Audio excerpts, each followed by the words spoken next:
اگر چہرے پر رونق بنانا چاہتے ہو تو تہجد نماز پڑھو، اگر سکون چاہتے ہو تو قرآن پڑھو، اگر صحت چاہتے ہو تو روزہ رکھو، اگر مصیبتوں کا حل چاہتے ہو تو استغفار کرو، اگر برکت چاہتے ہو تو درود شریف پڑھو، اگر مشکلات ختم کرنا چاہتے ہو تو لا حول ولا قوت الا باللہ پڑھو۔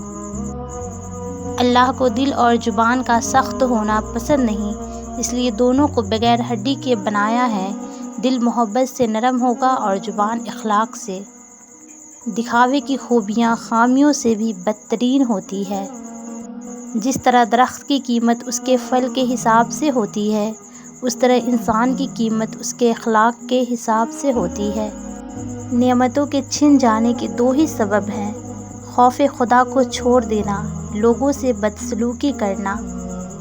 وقت تجربہ تو دیتا ہے لیکن معصومیت چھین لیتا ہے۔